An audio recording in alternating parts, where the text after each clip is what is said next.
Eh ben, écoute, je vais en profiter pour lire un autre extrait de Triptyque sur la fusion, cette fois, que je trouvais particulièrement intéressant sur ce sujet-là. Seule est la clé dans une humanité qui s'est perdue par multiplication de couples erronés. Couple au travail, couple amical, couple marital, couple parental, couple avec les enfants, couple avec les animaux familiers, côté écrit famille liée. Des fêtes de couple où l'on fait l'amour à l'envers pour se dire ensuite que c'était bon. Faire couple ainsi dans la plus totale inconscience est délétère, car ces couples sont des infractions au code de la vie. Ce code n'est ni moral ni génétique.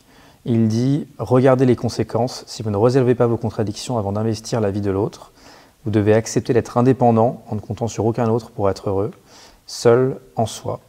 Sinon, voilà ce qui se produit. On devient un faire-valoir au service du bonheur d'un autre et l'on se doit d'être heureux dans le sens qui le satisfait. L'attachement résulte de l'incapacité à se donner l'amour dont on a le plus besoin en soi. » Est-ce que tu peux nous en dire plus justement sur la fusion? Ou est-ce que tout est dit? Je vais essayer d'en dire plus, je ne sais pas, différemment peut-être.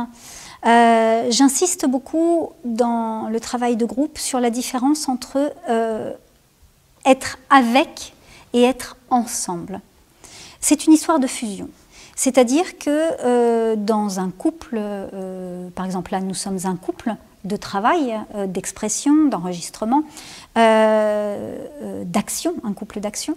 Lorsqu'on commence à être un groupe, ça commence par être deux, donc par le couple, souvent on attend de l'autre de compenser un manque, ce qui se fait implicitement dans tous les systèmes de couple, qu'ils soient de travail, professionnels, ou qu'ils soient au niveau de la famille. Et ceci donc repose sur une forme de fusion, c'est-à-dire si on représente un individu comme ceci, et un autre individu comme ceci, ce qui va créer l'attachement en fait, c'est que cette partie-là de l'autre qui compense un vide, voilà, va me devenir complètement nécessaire et indispensable. Et ceci est totalement dommageable. Être ensemble, ça n'est pas ça. Être ensemble, c'est être un individu autonome avec ses potentiels, ses difficultés aussi, hein, l'un n'empêche pas, un autre individu. Voilà. Et pouvoir fonctionner ensemble, c'est pouvoir fonctionner comme ça. Non plus en relation, mais pas en interdépendance. La fusion mène à la confusion. Qu'est-ce qui est de moi, qu'est-ce qui est de l'autre?